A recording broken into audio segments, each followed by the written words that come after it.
have such sights to show you.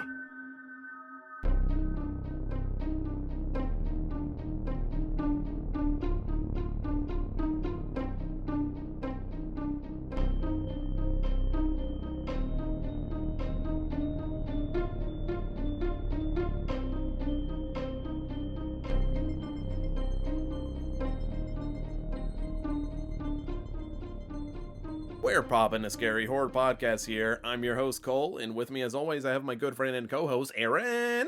Hey, it's me. It's Aaron. Hey. Are you honking? Oh, because I have a goose on my shirt? Yeah. I don't think the audience is going to get that joke. I don't think they can see my shirt. No, it's a pretty sweet goose sweater. Thanks. Could you tell us some more about it? Yeah, it's a big sweater. It's a gray sweater, and it's got like a white goose on it, and it just says, wow! And it's like a little cartoon goose, and he's like, you know what I mean? Did you get it as a gift or found it at the store or something? No, it was suggested to me on like Facebook. It's like one of those Facebook ads. It was okay. You want to buy this, and I was like, yeah, I guess you're right. I do want to buy this. So I bought it. That's a great story, man. I really dig it. Thanks, man. It's from China. Most of the time, they advertise things to me. I'm like, stop advertising this to me. But this one, I was like, yeah, you got me this time. I'm like, all right, you got me. All right, Zuck.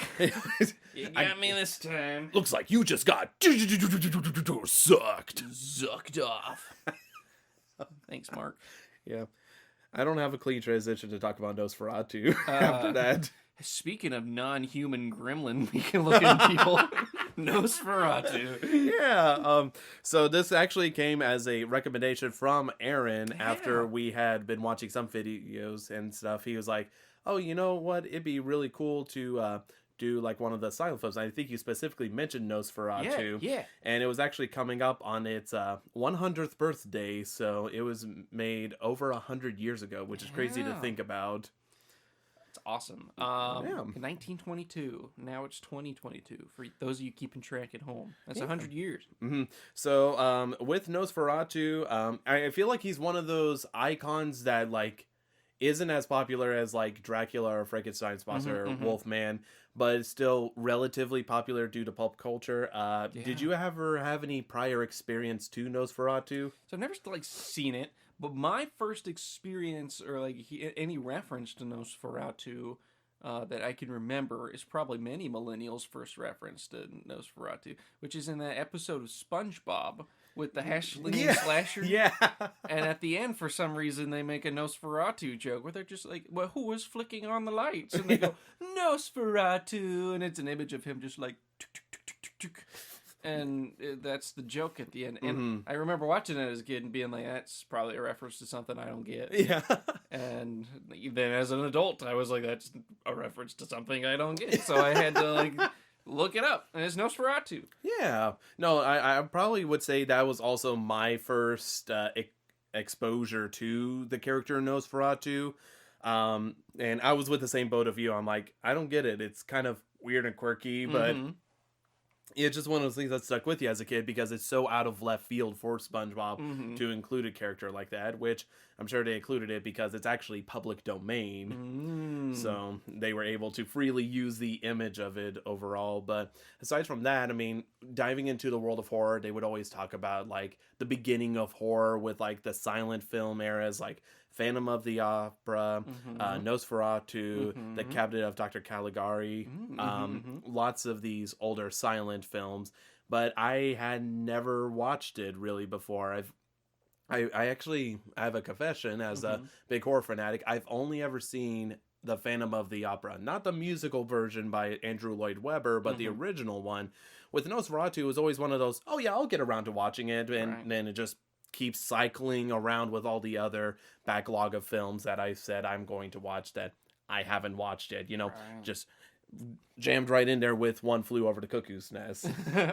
Well, that was not a silent film, but it's a good one. Yes. But yeah, silent films, I feel like in general, you gotta be like in the mood, you know what I mean? To watch something old without, you gotta really have an occasion. So I'm glad we have this occasion to dive back and watch something that's such an influential film in film history that I've just never gotten around to watching. Yeah, and I think this is actually the first film that we both have not seen. I have not seen it, and he hasn't seen it either, so my expectations, like I've seen a couple of the still shots and some of the shots they do, but aside from that, it's pretty much uncharted waters for me too. Oh, that's interesting, because I've heard things about it, like in an academia kind of sense, but I've never, and I forget most of the details, so I could rattle some off to you, but I don't know that you could quote me on them. No, you're good. Yeah. But yeah, because it was such an influential film, because it's like an adaptation of Dracula, right?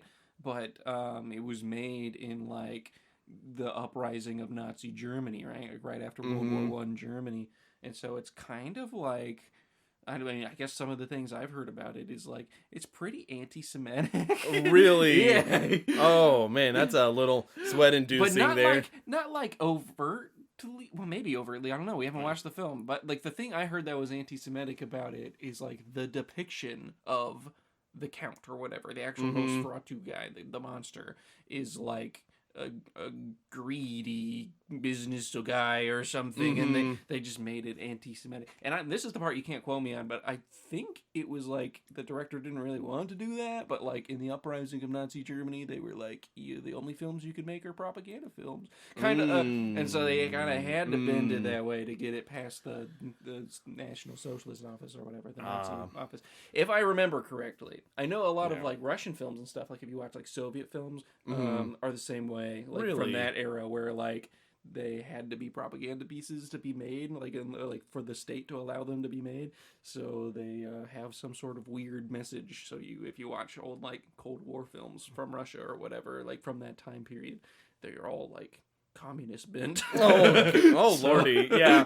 I actually didn't even hear about that stuff before, surprisingly, because people always just talked about the film itself as opposed to like just really the overall thing about it. Although they did make a movie talking about the making of the movie, except for the fact that Nosferatu, the actor that plays Nosferatu in the film, is actually a vampire. Yeah, it's like an actual movie. I think it has some prolific actors. I want to say Willem Dafoe, but that's probably not it. Probably just have him on the mind after No Way Home. I love Willem Dafoe. You know, a movie I haven't seen that I need to see is The Lighthouse. Oh lordy, oh lordy. You know that is kind of considered a horror. Yeah. We could watch it. Yeah. You know, just to be continued. You know, JoJo arrow pop up here. Yeah. But yeah, that is. He brings his A game in that performance as well. No spoilers, but definitely brings it. I've seen like clips here and there. I obviously haven't had anything like super spoiled for me, but just it seems like a movie that's really on my alley. I just haven't watched a lot of movies I really ought to have watched from the last few years. But no, I understand completely, but definitely good to jot it down. Yeah. See, put it in my pocket for later. Put it on the list. Put it on the list. Put it on the back file. But on our front fire now is Nosferatu. Yeah, which we're going to go ahead and watch. So we'll be back in a jip. Woo!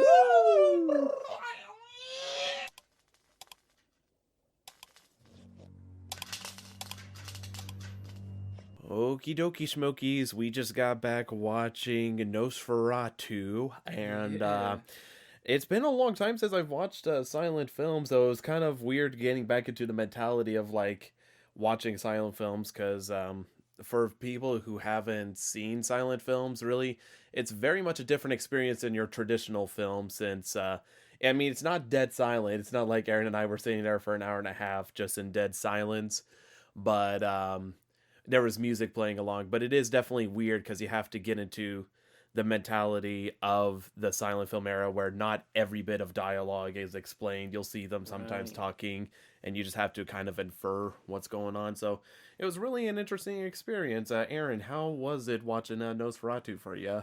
Yeah, I'd echo those sentiments about watching silent films, you know. It's been a while since I've watched a film that was that old of any kind. And it's just like, yeah, of course, all the overacting and they were running on really short film reels and back in the day. So, you know, there's just like terrible jump cuts and like random parts where people just kind of skip around, like like the servers lagging in Gmod or something. And they just kind of like, so, you know, like that kind of stuff was interesting. And the whole thing just has a soundtrack that just from beginning to end doesn't stop. So it was really interesting to have that musical accompaniment. Yeah, Be the only noise you heard throughout the whole thing. for sure. And it's crazy to think about the fact that by the time this episode comes out, it'll be nearing its 100th birthday, which the film was released in Germany on March 4th, 1922. So the version we watched was one on Shudder, because Nosferatu is a public domain film, but obviously, just like with most public domain films, some studios specifically focus on it and try to restore it and remaster it. And I gotta say, I was very impressed with the restoration that they did for this copy of Nosferatu, because they even had a tidbit at the beginning kind of talking about how they had to hunt down like several different copies, and they were even able to find stuff that was lost previously, because kind of like you mentioned, you know, those short films and stuff, whenever they would add it up, sometimes not all of it would be there. So it was definitely peculiar learning that tidbit of information. And you know, for a film that's 100 years old, it looks pretty dadgum good. Yeah, honestly, there were a lot of shots in there that were like, how'd you get that shot? Like a lot of the boat shots and stuff too. How'd you manage that? No, it was definitely super crazy. So it's kind of crazy, because I go into the film not expecting to be like underwhelmed, being like, oh, how primitive. But at the same point, it is definitely nice to kind of see the beginning of film already be masterful as it is. So it was definitely a surprise for me on a technical merit on how well it was done specifically. For people that don't know the story of Nosferatu, it is a very, very, very loose adaptation of Bram Stoker's. I was just falling apart here. Bram Stoker. I'm about to have a stroke. Bram Stoker's Dracula, and of course they say that, but it was definitely not legally one of the things. In fact, I guess whenever the film came out specifically, I was talking about like the films, everything, it's impressive. I guess there was a close chance, before diving into the story, that Bram Stoker's wife was very angry towards Nosferatu, and pretty much made it her lifelong commitment to destroy every copy of Nosferatu because she just sincerely hated it, and the fact that she felt like it was basically making money off of her now dead husband's property. And so she tried to destroy every copy, but because they sent it over to like the UK and the United States, she wasn't able to destroy all the copies. And so obviously you probably know that there's a ton of films that got lost to the sands of time, basically. So I'm definitely glad this one stuck around. I just thought of that tidbit before while telling the story, so my brain's a little scattered tonight. This is gonna be a little messy, Poppin the Scary. It's gonna be. Yeah, it's a little bit grainy, just like the film we watched. Yes. You know what I mean? It's not perfect. It's not, we're piecing together. It is what it is. Piecing together this episode. Loose adaptation of Dracula, am I right? So, and it's a real estate agent. Yeah, Hutter, which took us a long time to figure out because they used the fancy font there for sure. Kind of made the H look like a B. And so we thought it was butter. Yeah, and then his evil boss. Oh yeah, like, evil boss, Knock. Yeah, it looks like the Penguin. You know what I mean? Yeah. Danny DeVito as he the did. Penguin. He had like that plumpness to himself and like the coattails. Yeah. Definitely Danny DeVito-esque as the Penguin. And so Hutter is sent by Knock to go to Count Orlok's estate to have him buy a house.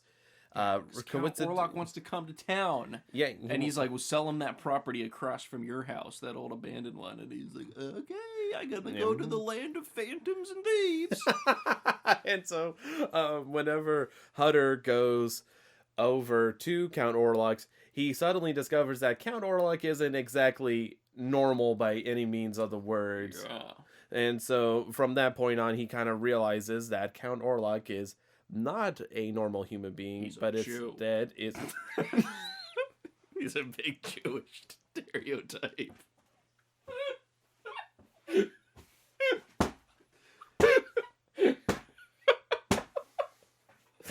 Sorry. I had to derail you there.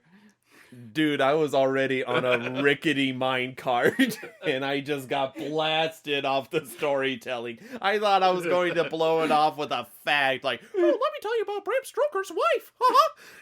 Instead, it's just, Jew. No, He's a vampire. He is a Sorry, that's what I vampire. meant to say. Yeah, you figured out he's a He's got vampire. a big nose, pale skin.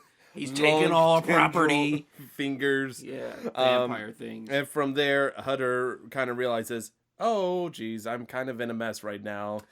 And without spoiling too much about the film, that's kind of where things really start to just get out of control for him. Yeah.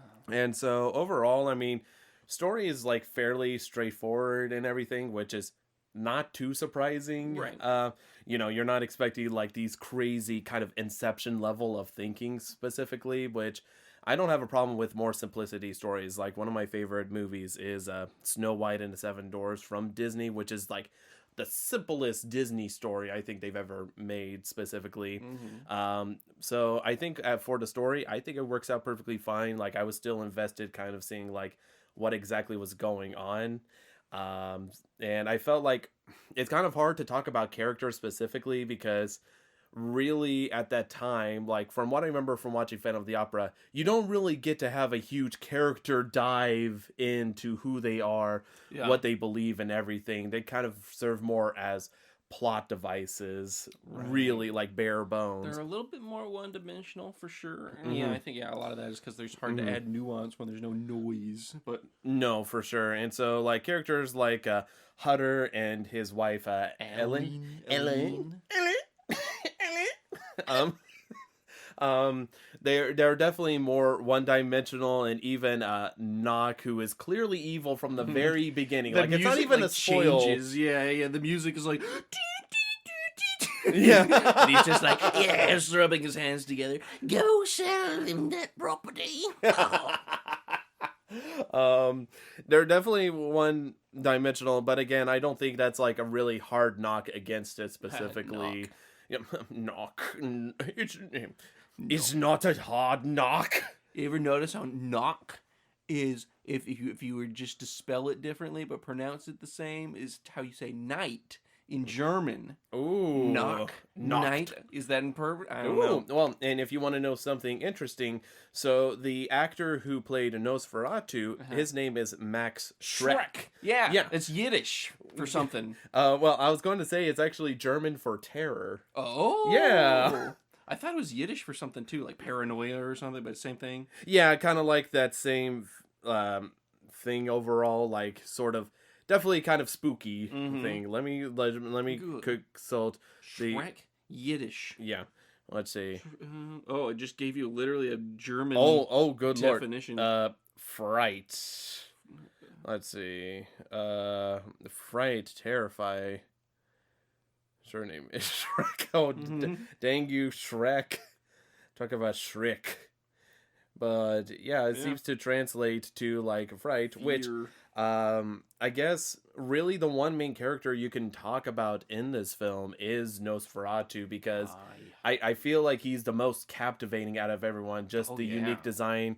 And so he's monstrous. Yeah. He's crazy cool. Yeah, Max in real life, he was 6'3". That's tall. So yeah, he was a tall dude, and he has long tendril fingers, and just always has that shocked expression. And so that's kind of the interesting thing. And I think like not only does he do it, but you see like Ellen especially, and Hutter to an extent, have like those very exaggerated expressions. I'm trying to remember what it's called, but apparently like you even see it in styles of painting specifically, kind of like the Judeo-Christian artwork where it's like exaggerated stuff. I only know about this because the movie Carrie, based on the Stephen King novel.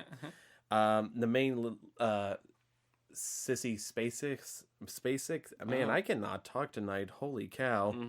Trying to see here. Sissy Spacek. She basically practiced that in the movie, just having exaggerate. yeah, exaggerated expressions. I wish I could figure out the name of that sort of style, but I think it definitely helps add to the overall tone of the film. Yeah. And so seeing the characters have exaggerated expressions and Nosferatu once again have that sort of like very ominous sort of stare, because like I mean everyone's eyes are looking like they're about to pop out of their skull specifically. Yeah, especially with Ellen. Yeah, Ellen. Oh my gosh, yeah, she definitely had like maybe even more of an expression than Nosferatu, because Nosferatu is pretty one note. Right. Well, she was described as like his anxious wife or whatever, and that's her whole character. She's just like worried, like eyes out of her head, like oh. Yeah. Nosferatu always looks like he said something he shouldn't have said that killed the party. And Nosferatu looks like he farted and everybody's looking at him. He's just like, oh, 9. Mein farten. So yeah, I think like overall with the characters, I mean, you could probably have like, again, like you mentioned, like maybe a historical dive on why the characters are the way they are and stuff, sure. But overall I don't feel like, compared to most films, you get to really get a dive in on their characters specifically, since they're mostly just their whole focus with the movie is just to make sure to tell a story, right? Which I think is definitely smart on their part. Was there any other notes you had about characters specifically, or the storytelling wise? It's really cool. Just like,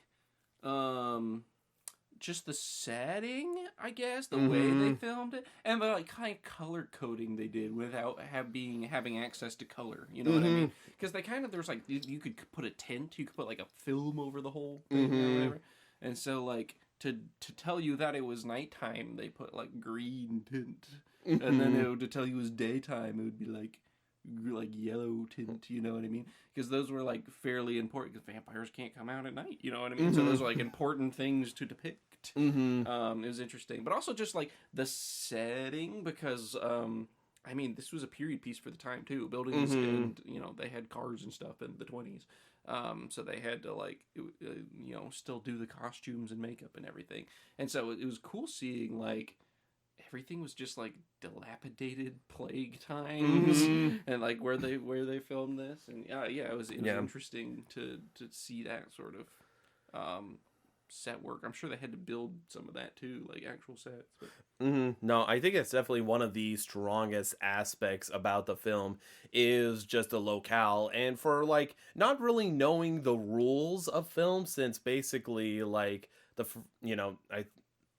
really there wasn't too many films to compare it to. They were just, everyone was mad rushing it since it started like late 1800s or something, right?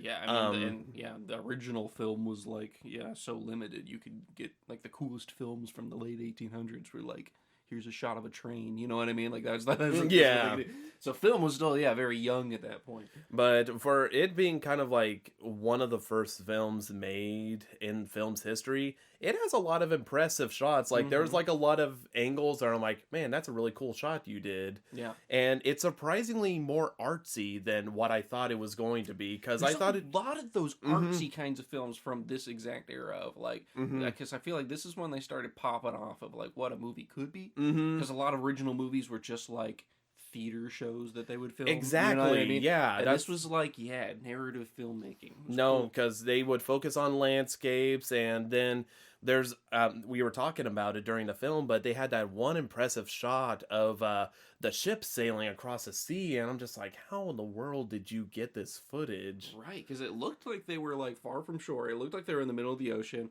and yet like the camera was perfectly stabilized, and they had this just perfect shot of a ship like passing right by the camera, and it was like, how'd you do that?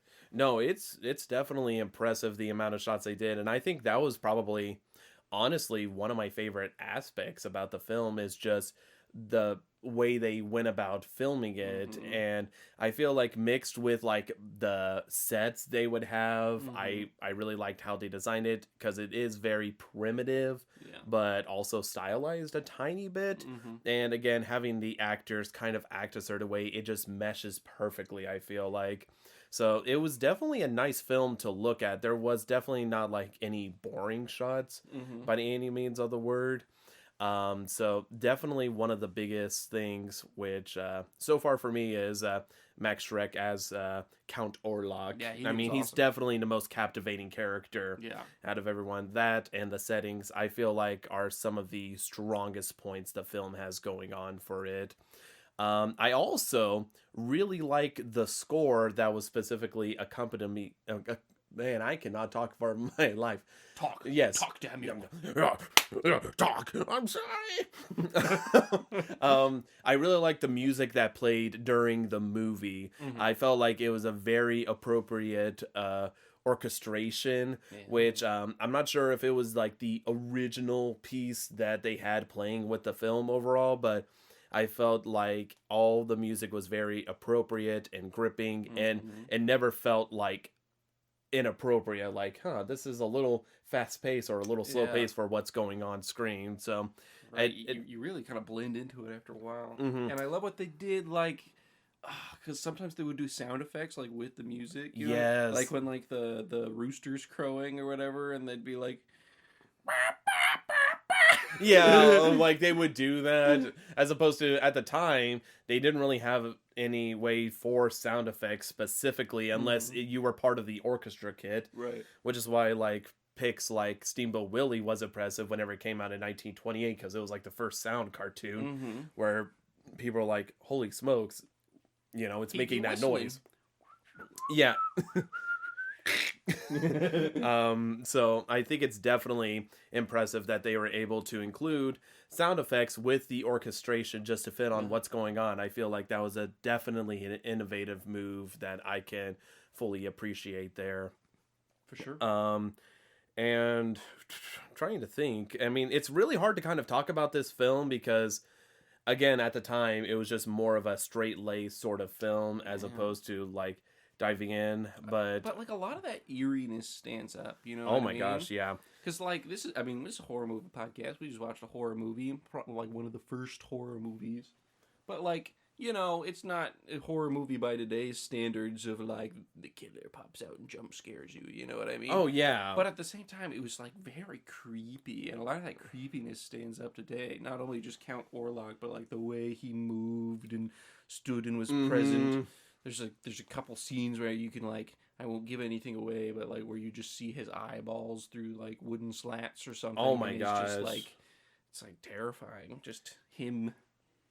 No, I think that's definitely appropriate. There's a lot of shots I like the use of shadows they do in the movie. I really thought was done tastefully. I mean, I know one of the most famous shots is Nosferatu ascending the staircase, and you see his shadow on the wall, and the rats they use. Lots of rats. Yes, it was impressive. I was impressed with the amount of rats Yeah, they very were nice rats. throwing on screen. Yes. Well-trained rats. Yes, the rats were very nice. Yes, lovely.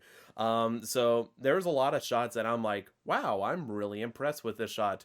There was some shots that definitely primitive, like the stop motion kind of style things, which obviously we know how they were able to do it. And while it doesn't look the cleanest, I don't think it's also like terrible, but it was a little laughable. Like whenever you see Count Orlok stacking like cases of dirt onto the thing, he's just like Minecraft Steve just running.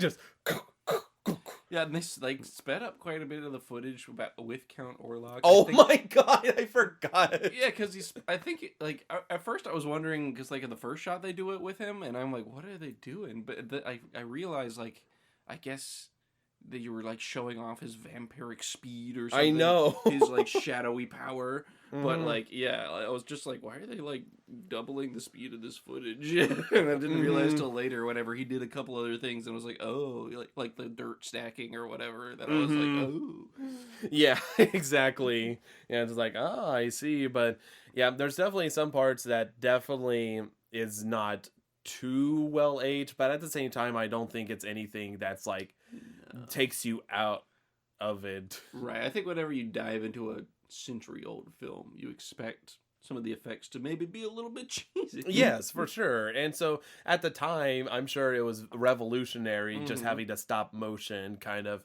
movements there specifically, but watching it 100 years later, it's definitely kind of interesting to see what holds up and what doesn't really hold up. And surprisingly, I'd probably say, like, if percentage wise, I'd probably say like 75-80% of it holds up pretty good. Like, a majority of it holds up well. If you really were like, let's look at things that we could do better in this film today, it's like, yeah, it'd be like every few shots you could be like, okay, that was a jump cut. Okay, that was, for sure. But like, just like watching it all as an experience, I mean, I think it flows pretty well. There's nothing that like really, really takes you out of it where it's just like, oh, that was jarring or whatever. Yeah, for sure. Oh, yeah, and speaking of remakes, I know I talked about earlier how they kind of remade Nosferatu, kind of telling about how they tried to recreate the movie. And yes, it is Willem Dafoe as Count Orlok here. It's called Shadow of the Vampire, released in 2000. There's a picture of him right there. Oh. Yes, he does look very vampiric. Yes, for sure. So I just wanted to make sure. I was like, was it Willem Dafoe? I can't remember, but yes, I think it's definitely it's weird to look at silent films in the current day and age, and because I mean, a lot of people, I'm sure you know about it. They don't like silent films at all, or they don't even like black and white films specifically. Though I will say The Artist won an Oscar like 5 years ago, or whatever that was, 10 years ago. Remember The Artist? Oh yeah, I remember watching The Artist. I was kind of disappointed. I was kind of expecting the greatest thing ever, and I don't remember really what the plot of that movie is. But it was like, well, I know it's about a silent film actor that turns into the Man, we cannot talk tonight. It's about a silent film actor that his career is getting lost because they're making talkies now. Mm-hmm. I remember that, but like I really don't remember much about that movie. It won Best Picture. Yeah, there's not much to remember. I mean, I watched it 10 years ago. Good Lord Almighty. But it was fine from what I remember. I remember being like, oh yeah, that was a good movie. Yeah. That was about my reaction. But you know what movie is fucking trash and won Best Picture? The Hurt Locker. It's the stupidest fucking movie ever made. The Hurt Locker. I've never heard of it. Well, you should not watch it. It was bad. It legit won a movie because every other movie or Oscar. It was the one that was up for Best Picture whenever Avatar was up. From James Cameron. Okay. Jeremy Renner is Soldier Man. I was wondering if that was Jeremy Renner. Yeah. Yeah. It's not like the worst movie ever made. I'm exaggerating. It's like when it won Best Picture, I was like, that's really dumb. But also, I guess like the other contender was Avatar from James Cameron. So I was like, yeah, okay. I guess if like those are your two picks, pick anything besides Avatar. Yeah. Well, like why didn't anybody make movies that year? Like anybody could have just made a movie and they would have won Best Picture apparently. Like, probably so. Just one of the sleeper years, I suppose. I guess. Yeah. Well, the more you know about the Oscars. Yeah, I don't know. There's my controversial opinion about the Academy Awards. But it's definitely interesting to kind of look at a silent film because again, I don't feel like I'm reviewing it to be like soft, be like, oh, I'm not going to be too critical, but I mean, you also can't be. You can't judge it by the same standards that we would watch a movie made 10 years ago because it's like they made movies very differently back then. Yeah, and now like there's been so many movies and there's like so many ways as opposed to back then they're just like, okay, this is still a relatively new field. It'd be like watching old like Larry Bird clips and being like, this guy fucking sucks. Basketball. Just as a child. Yeah. Oh, this fucking lame. LeBron would dunk on this guy. You don't say. Oh my gosh. Yeah, I mean, surprisingly, I don't have too much other stuff to say, but I know the last film, American Psycho, there was like so much more to dig into just because it's like layers. So it's kind of weird going back and be like, Nosferatu and stuff. Was there any other points that you wanted to hit on before getting to more spoilery territory? No. Yeah, I'm kind of with you there. I'm trying to think, and it's because we don't have too much to say. It's not the fact that we dislike the film, but it's just again like you look at it and you're like, okay, like unless we talk specifically about only the history behind it, but as a film as a whole, I mean, it's pretty straightforward. I will say straight-laced. there's nothing extra to get out of that SpongeBob episode from Oh watching yeah, this. no, you did not. The joke is just Nosferatu. Yeah, There's no time where he flips on a light. They didn't even have lights. There was candles and stuff like that. yeah. I guess I looked it up specifically because I was like, why did they use Nosferatu? And the guy just said, I thought it'd be funny. Yeah, like that was the it whole was thing. pretty funny. No, and I guess he had a hard time finding a picture of Nosferatu as well. Yeah. Because he tried to flip through books and get a good scan of it for the picture. So yeah, no, definitely not anything except for the fact that Nosferatu enters a doorway just like Nosferatu was standing in a doorway in SpongeBob. So I guess that's about the only thing. Yeah, I think I did see like the frame. I was like, that's the frame they used. For when sure. when he's in the doorway of Hutter. Yeah, and that's one of the many great shots the film has, specifically just him slowly going up and the lights are perfectly cascaded on him. Right. And he just the goes moment Hutter like reads the book and is like, oh, Yeah. is this fellow I'm with Nosferatu? Yeah. And peeks out and he's like sitting on the chair and he's like ah! And so he like closes the door, but then like he vampires his way over the door and just stands in it and it's like Yeah. yeah, scary. I guess we'll just dump to overall ratings for it. So Aaron, Nosferatu from 1922, what do you give it? Gosh, okay, we've already discussed why it's so difficult to rate a movie like this, 100 years old. I'm not gonna rate it by the same metrics that I would rate anything made in the last 50 years. Because I feel like anything in the last 50 years I could look at and be like, okay, I've seen other films from the 60s, the 70s, the 80s, whatever, and I know they could have done X, Y, Z better. But here, it's like, I'm not sitting around watching films from the 20s all the time. I watch a lot of silent films in my spare time. Yeah. It's difficult to, like, give it a rating that you'd put it next to any of these other movies we watch. But really? You gave this a this, but that a that? But with that in mind, I still think that it's... it holds up really well for being a 100-year-old movie. I wasn't like bored watching it, you know what I mean? Despite the fact that there's no dialogue, you have to read a lot. They leave all the text up on the screen a lot longer than people would read the text today, I guess. We tried to figure, I guess the capital H they used in the typeface for Hutter was really confusing, and so we thought it said butter. Until we realized when they put it in a different typeface that it was Hutter. Anyway, all these things being considered, I still think it's a really strong film. I think it tells the story and the pacing's pretty good for a film that's that old. The character of Count Orlok is awesome. And still holds up as being creepy to this day. And it's something that like I would want to just watch again to like pour over the shots just as a piece of film history, if not just a film to watch and enjoy. With all that in mind, I'd give it like a 9. Wow. Yeah. Okay. Yeah. It was cool. It's one of those things that sticks with me, and it's going to be one of those things that my friends are going to be like, shut up about Nosferatu for the next 2 weeks while I'm like, because I just did that to them with American Psycho, so they're going to really they're going to be like, shut up again, but about Nosferatu. So. Okay. Like I know we've already diverted multiple times, but this is a diversion I need to take. So obviously. American Psycho is probably one of your favorite films now. Yeah, I love that. Specifically, how did you come about like telling them all about it, and how did they respond? Whenever just like you're interested in something, or you've been like watching a lot of something lately, it leaks into your conversations. People will be like, whatever, and then I'll be like, oh yeah, that reminds me of Huey Lewis and the News. Have you ever seen American Psycho? I just watched it, and they'll be like, yeah, you told me already. So.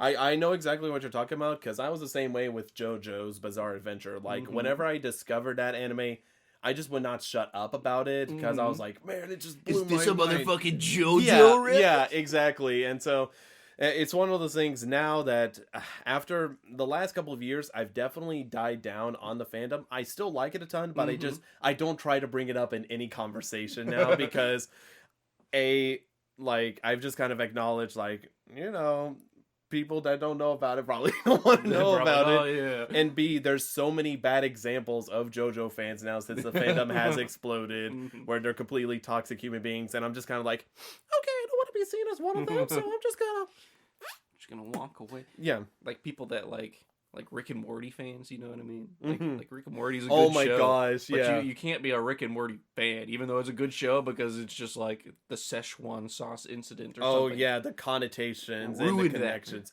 Yeah, that's pretty much exactly it. So I'm definitely glad you enjoyed American Psycho, and that's a good thing with me. You can mostly talk about stuff, and I'd be like, yeah, that's really cool. Yeah, Not to mention the fact I will repeat conversations I've had before, or pick up a conversation months ago and just start adding more to it specifically. So I think that's why we get along perfectly talking about stuff. Yeah, we were sharing a lot of American Psycho memes. Man, yeah, no. Aaron's been sending me American Psycho memes, and it's very well appreciated. I just love the. They keep on making the Christian Bale's character as the Chad guy, like they photoshopped him into the Chad face. It's so good. Anyway, Nosferatu. Oh yeah, I give it a 9. 9 Nosferatu. Yeah. Speaking of nines and stuff, with American Psycho, I told you that it might go higher. Yeah. Thinking about it again, I toyed with the idea of like, I know I gave it an 8, but do I go up to a 9? Just redacted. Yeah, just redacted, maybe 9. I feel like 8.5. Like I said, it's just like towards that side. But anyways, beside the point, it's already set in stone there. But obviously, in the future, stuff could be different. Yeah. Maybe rated 10 out of 10. Because you ever heard of Louis in the news? Blah, blah, blah, blah, blah. Louis Hewis. Snuffy Waffish in the news. You ever heard of Rumpelstiltskin? It's hip to be hexagonal. It's hip to be floating decahedron. Oh my god. Nosferatu. What I rate it. What do you rate it? Nosferatu? He had a big nose. He's a Jewish stereotype. What do you rate Nosferatu? Okay. So I kind of have like a different thing with silent films because it's one of those things where I have a hard time rating it because while I can watch silent films and stuff, it's not my go-to genre of watching stuff. I'd probably say the sweet spot whenever it comes to horror and stuff is either the 80s slashers or like the Universal monsters. And so comparing it, it's hard to compare this movie to other movies because again, it's in kind of a league of its own specifically. But thinking about how Dracula, like the famous Bela Lugosi Dracula movie, came out 9 years later. From there, and they kind of had the more story format nailed down because they have 9 years, which is crazy to think about them having it down. It's really hard to kind of level out because there was a lot of slow moments there where not a lot's going on. It's just the characters really pondering, thinking, because again, they couldn't use like the title cards speaking all the time specifically there. So with that in mind, having some of the slower moments have it, I'm kind of... Only because, like, again, trying not to compare it to other films, but also Dracula is, like, my main go-to vampire comparison there.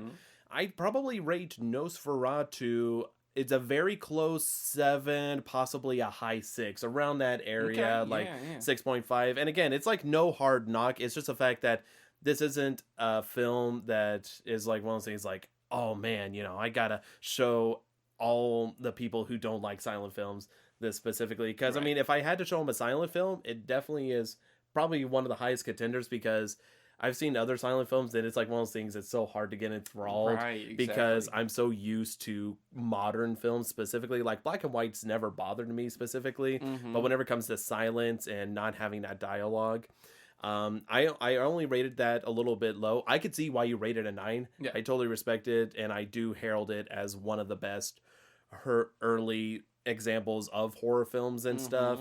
But for me, it gets a little bit lower there just because it is, I mean, again, the characters aren't quite as captivating there, aside from Nosferatu, story is still linear and still able to follow along. But I think, again, the things to watch for this film is the shots and the set pieces and Nosferatu, aka Count Orlok there. So I give it like a comfortable that, and again, that's just only from my personal bias there specifically. I think speaking of craftsmanship wise, making the film overall, definitely super high tier and lots of mad respect there. Because, like I said, I definitely don't take my critique of it as gospel. I acknowledge that sometimes the public could be like, oh yeah, I think this of a film, and I'm like, oh well, I view this film higher even though I know it's not good. Like My Bloody Valentine, Sure. I know artistically definitely goes lower than Nosferatu and Right. the amount of jumps and hoops they had to go through,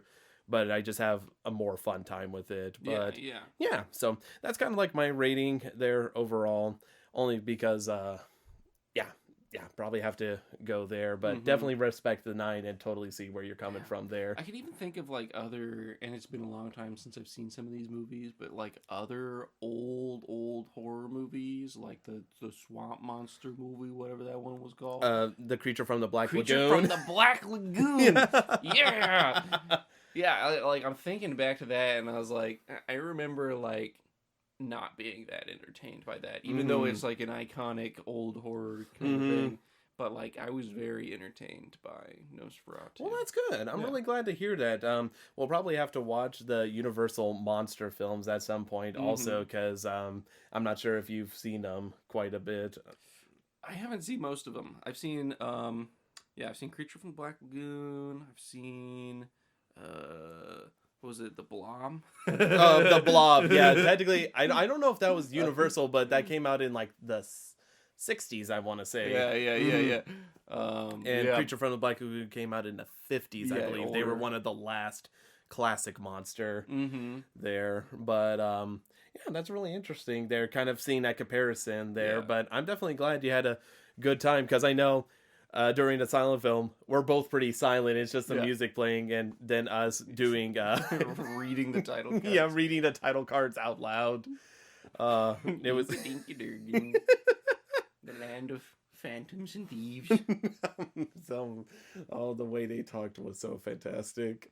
So yeah, spoiler on the spoiler territories. I don't think there's going to be a whole lot of spoilers to talk about. Yeah, I mean, because a lot of it's already known. Like the characters don't know that Count Orlok is Nosferatu or whatever. But like, we know, and like we're not afraid to talk about that. But. So yeah, we're gonna jump there and stuff. So overall, definitely check it out there specifically. Like even if you're not a big silent film fan, maybe at least give it a chance. Like this is definitely one of the better ones.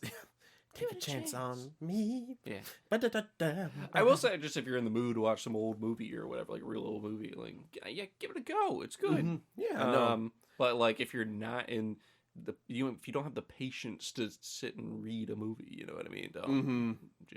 Don't worry about it. Yeah, exactly. But yeah, with spoilers, there's really, I guess one of the things we could talk about in spoiler territory is Nosferatu's kills specifically, which you never really see.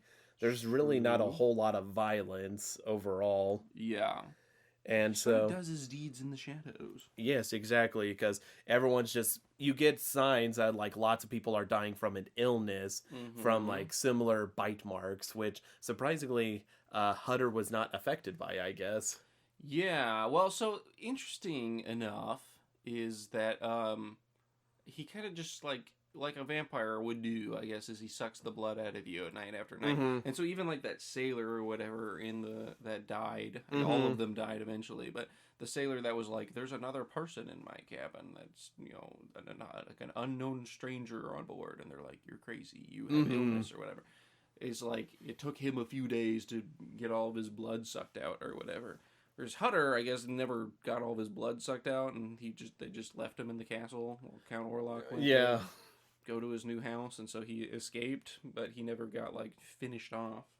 Yeah, so it was definitely interesting to kind of see most of because really you actually only ever see Count Orlok bite someone's neck once, and it's of Ellen towards the end of the film there. Like you see it for a long time, and it's honestly kind of a creepy shot there, just him bare, like pretty much being covered entirely in the shadows there, and just seeing like he his looks head, up, like his eyes, because you can't even tell he's like biting the neck there at Yeah. first glance. But I'm sure at the time it was, again, uncharted waters on how much violence they're able to show on screen. right? They did show a little bit of blood, if you Mhm. remember the first encounter they had with Count Orlok Hutter or whatever, where he's like eating bread or whatever, and he's like kind of looking at Count Orlok because he's doing something funny or he just looks funny or whatever, and he doesn't notice that he's cut all the way through the bread and like hit his thumb and started bleeding or whatever, and he's like, oh goodness, and starts to like wipe it up, and Count Orlok like just like T-poses over to him and he's just like, your precious blood, it's spilling out. And he's like, oh, and he literally like sucks the blood from his thumb. Like the guy's not there for 20 minutes before he's like, by the way, I'm a vampire. Like, he doesn't say that, but he's like, just literally sucks the blood out of his thumb, and then he like passes out in the chair. But that's where Count Orlok sucks him dry. And that's where it begins. Yeah.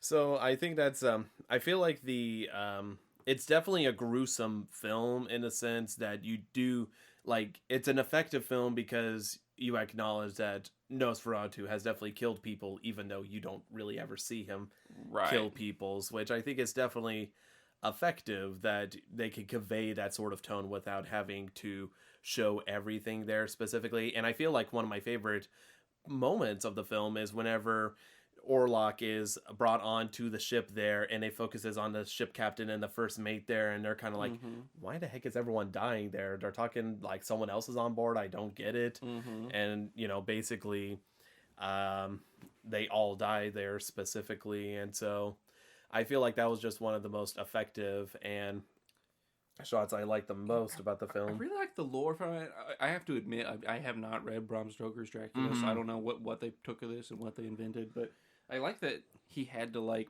bring over the dirt that he was buried in to keep his vampire powers, and so that's where he gets all the coffins. It's actually kind of interesting you mentioned that. I haven't read I've read the Spark Notes of Bram Stoker's Dracula, but never the full book specifically. I was always more of a Frankenstein kind of guy, specifically Mary focusing. Shelley, Mary Shelley. Yep, great novel.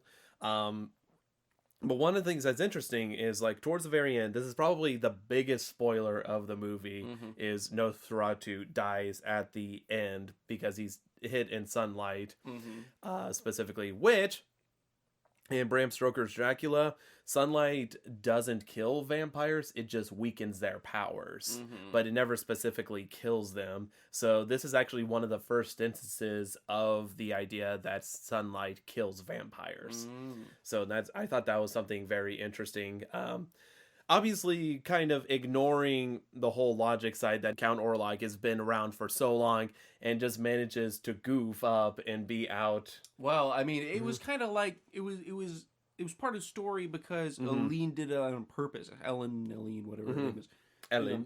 Because she kept on reading that one page of the weird little book about vampires that like the sacrifice of the maid's blood. Yeah, she was like, if a maid, like the only way to kill a vampire, it said in all hooty-dooty Middle English speech, but it said the only way to kill a vampire is to have a young maiden sacrifice her own blood to keep a vampire awake past the cock's first crow or whatever. So past dawn, essentially. And that's what she does, is she tips him at the window or whatever, and he comes over and sucks her blood, and then gets all caught up in it and doesn't realize that the sun's up, and he hears the crow call, which is done by the orchestra. It's like, quack, quack, quack. And then he's like, oh, I've been sucking for too long. I've been slapping this neck. Oh, how foolish of me. Yeah, I mean, but I think he has like one of the moments before death thing where he's just doing the exaggerated hand movements there, holds his hand up, he's like, lucky the sun there. And then he just fades. fades. Yeah, and it's an impressive fadeaway there for at the time. There's a lot of effects there that I know they just had to do by like putting the film in weird places or whatever, like because like they didn't have special effects, you know, so they had to just like do film manipulation to get some of these things to happen, and they did a really good job with some of the vampire effects. Like he literally just like fades into the door of his new castle at one point. Oh yeah, like pretty cool doing that, and whenever he fades away and it like cuts to like a further shot, it shows like smoke on the ground. Yeah, there. Even like whenever he was giving Hunter or whatever a ride to his castle. And they used the film negative, I guess, to give this really creepy looking like horse ride carriage into the castle. They did some really cool effects for not having access to many tools for that. I forgot to mention this, but one of my favorite effects in the film is actually on the ship whenever basically it's just the captain and the first mate by himself because everyone else is dead, and he's like, I'm going down there and figuring out what's going on. And Nosferatu rises from the coffin there. Yeah, just like straight stiff as a board, like which has been repeated in vampire films multiple times, but that had to have been a first. I mean, that was cool. for sure. But it was really cool to see there specifically. So I feel like even though because I gotta be honest, like I read that page multiple times there, and so I was kind of thinking like, okay, so I guess she needs to sacrifice herself there. But I was thinking at the same time, like, but how would that work specifically unless she had to time it perfectly? Like, you have to make sure the maid sacrifice right before morning, right before the cock crows. Right. And then the sunlight kills. And I'm like, man, that's a very specific lineup there. That was such a creepy shot with him just, like, in the window. They kept going back to that shot. Oh, really? Because he's in the window of the house that's next door, the little abandoned property that they sold him or whatever, and then he's just like watching Aline, and she's like, this is what I have to look at all night or whatever, and it's just, and like the first shot when they do it, and he's like far away, and you could just see his like pale face in the window, just like, ooh, that was creepy. I will say there is some moments like that is creepy, and then other moments that just straight up goofy, like the Benny Hill chase with Knock running around the town. Well, Knock was such a dumb character. He's like the evil realtor guy that sends Hutar over to sell him the castle in the first place, to sell Count Orlok the castle in the first place. But he like comes under the spell of Count Orlok by reading his runes, which look a lot like Hebrew, by the way. I'm pretty sure there's a Star of David or two on the like they were not hiding the fact that they're making fun of Jewish people there. And so he's like so he just becomes like under his spell, and he's like, master's coming, you know. And he's just like hopping around. So his whole character was just like goofy. Yeah, for sure. Where I feel like Orlok most of the time was pretty creepy. Oh yeah, no, for sure. There was not too many. The only moment that was kind of goofy was seeing him like after he gets off the ship, like walking with his dangly legs with a huge coffin of dirt. He's just like carrying this coffin loaded with dirt in one hand, just like. Well, and it's like stretched. Reminds me of like Robbie Rodden the way he's like walking there. He's a tall motherfucker, and he looks tall in the film. Yeah. But I mean, aside from that, yeah, I think he's definitely the best parts of the film overall. Although the actress who plays Ellen, I thought did a fantastic job. Just kind of because I definitely like. I feel like Hutter did a pretty good job just with the happiness thing, but Ellen, I feel like just nailed the aspect of like worry, sorrow, kind of a crazed being and stuff, because she's having these trying to kill herself. Yeah, exactly. Just like walking on the balcony at night, and they had to like pull her off, and she's like, he calls to me. So what were you going to say about Hutter as a character? I just fuck him. Oh, okay, got it. Just wanted to make sure I didn't miss anything. He's like over happy. He's like, I'm gonna go to the land of thieves and phantoms. Yeah. And his wife's like, I'm very upset about that. I don't want you to go all the way to sell some silly... He's like, oh, no, silly, anxious wife. I'll drop you off with my friends so they can take care of you. Off I go! And then he like goes to that inn. He's like, hurry up, give me my food. I've got to go to Count Orlok's estate. And everybody just stops and looks at him, and they're like, Count Orlok's a pedophile? They don't say that, but they're like, you can't go out. There's a werewolf. Yeah, they literally say that, and then they have this footage of like a Tasmanian devil. Yeah, which I'm pretty sure went extinct like a couple decades after that. So I don't. It's cool that that's included, I guess. Yeah, I don't know what kind of animal it was. Definitely not close to a werewolf. Yeah, and it was like scaring the horses, and I couldn't tell if that was supposed to be the werewolf or if that was just like. I don't know what I think it's too exotic for it not to be a werewolf. I wouldn't think anyhow. Let me type this in. Werewolf. It's a striped hyena. Ah. And it is indeed a werewolf. There's trivia. Is that what they... So is it just like another name for it? Like a werewolf? Or... Yeah, I guess so. It's just a striped hyena, so... Weird. I thought that was just like a reference to Twilight. There's gotta be a werewolf in this vampire movie. No, yeah. Well, and that's the thing, like, I think, yeah, there's a picture of the striped hyena. It's pretty werewolf-ish. Yeah. So I think it's impressive they did that, but in the story of Dracula, he actually can turn into a wolf, specifically. It's not just a vampire bat, so... Maybe it's alluding to that also. They never explicitly say whether Orlok is a werewolf or not, but you would assume so. I guess, that there's just not something else going on, but yeah. But anyhow, and the other thing that I'm kind of surprised by is that really, unlike, a lot of older films where they always try to end on like a happy note, like everyone lived happily ever after, it's not so much happily ever after. It's like Count Orlok is dead, but then Ellen's also dead, so you see, like, Hunter grieving over his dead wife. Yeah. She sacrificed himself to stop the plague. Mm-hmm. Also interesting that, literally Count Orlok was the bringer of the plague.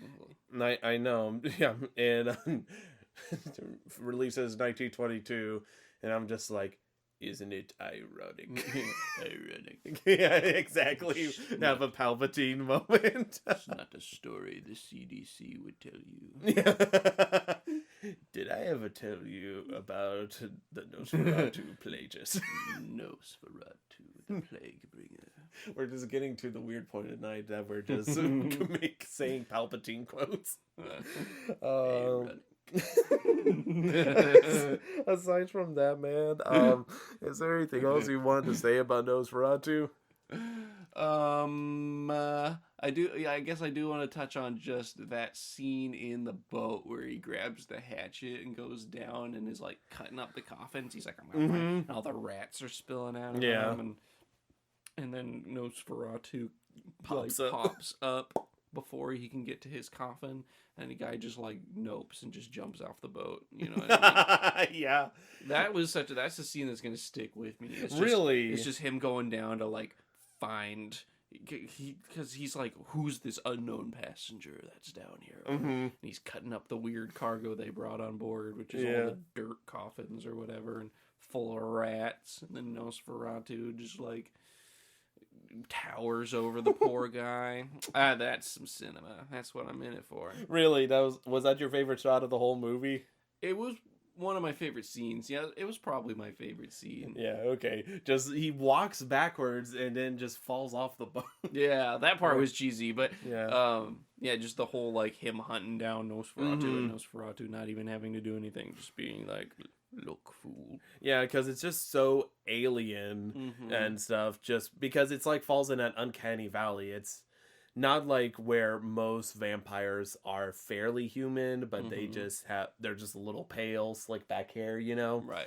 Specifically, it's like that weird thing where you can't say like it's not human, but you can't say it's human. It falls in that weird line of space. So definitely adds the creepiness factor, which is probably why, it's just one of the most striking figures in horror. In horror history. Horror about that, ain't it? We don't have horror. We have horror. So I think that's definitely a solid point, and it's definitely a great scene. And Yeah, I don't have anything too much else to say. I feel like you have so much better feedback on this film than I No, do. actually, I mean, it's just me talking about moments, really. Just, I mean, that's all I think of. The funny part where he's like dips his whole head in the bowl of water. Oh my god, I forgot. That's how he freshens up. He's Yeah, just like, just. whoa, time to get on the day. And he's just like, I don't know. I just love the look of the old castle because, like, in my experience, in my short amount of time traveling Europe, it's not like I backpacked across Europe or anything. But I, you know, I've been to many different countries in Europe, and I've been to Germany, I've been to Austria, I've been to these places and seen some of the old, you know, what they do have preserved of old Bavarian towns and castles and stuff. And that's what it looks like. It doesn't look like what you think of in the cartoons of like big Dracula's castle, and you're walking through and there's like a haunted paintings that look at you or whatever. It's just like it's this like decrepit old like rundown castle where the wood's rotting off and it looks like a place of death, and truly death is there for you. But I did think a lot of the captions and stuff that you had to read, there's like some weird narrator that was narrating the whole story in like a third person, like Hadar said this and he told me later or whatever. Like it seems like it was ripped straight from Dracula. But I do think a lot of that was pretty poetic, the way they were talking about like the death bringer spreading its wings and all these things. The death bird specifically, which is like just like a symbol or a nickname for Nosferatu. The plague he brings, and just some of that language was pretty cool, poetic. But Oh yeah, no, I definitely am glad they included those title cards specifically just to kind of add to the almost kind of creepy atmosphere that the film Nosferatu has. I think definitely using those words specifically as opposed to like, and then Count Orlok came over to suckle the neck of Ellen. scrape and lick. Scrape and lick. Scrap and licked. But I love it, and I love that, you know, the way they translated it was like pretty, I want to say like Old English, but Old English has Germanic roots anyway, so it's the same. Yeah. But the way they wrote like blood with an E at the end, and the little vampire thing he's reading, vampire and daemons, like demonic. And I love that because I honestly love that old style of storytelling, and I have a soft spot in my heart for like Sir Gawain and the Green Knight or the Fairy Queen. If you've ever read those really old like actual fairy tales, and you know, not like they're not quite, you know, happy Disney fairy tales. They're always like gruesome tales of don't go into the forest, kids, or you'll get fucking murdered. So yeah, I love that sort of vibe, and it just seems like another, you know, it's definitely older time period, but like a more modern-y fairy tale, at least like, you know, closer to. Oh yeah, for this sure. Century. Yeah, well, I'm definitely glad you really enjoyed this film, buddy. Like, I'm really glad because, like, while I was sitting there and stuff, obviously the goal of Poppin the Scary is, for now, just trying to show you movies that are going to be generally good films, nothing like too like garbagey and stuff. So I'm really glad that you're finding some films that you're really digging a ton so far there, and so I don't think I'm pretty much exhausted on all the Nosferatu stuff. You've been running laps around me on the stuff there specifically. No, I'm done. I touched on why I liked it. Oh yeah, no, and I'm glad. I'm really glad that you liked it. It's now one of your new favorite horror films specifically. And so since we're kind of in uncharted territory there, I've been thinking about this episode for a while about watching this movie. So. Because the next film we're going to be watching on Poppin the Scary is a film that I have not seen. Another one. I have not seen this film, and it's been both not on purpose, but on purpose. Okay. Because I am definitely a little kind of unsure about how exactly this film's going to go. It came out in the 70s, very notorious as being called one of the scariest films of all time. Really? Yes, and it was based on a book specifically, and stars a little girl who's having some issues. Oh. Yeah, you have any idea? I could guess, but I'd probably be wrong. Guess away, amigo. I don't know. Dude, you coward. Because all the things I'm thinking of that is like little girl horror movies. Like, no, it's not, that's not that. I'll give you a hint. One of the music tunes is called Tubular Bells. And it goes...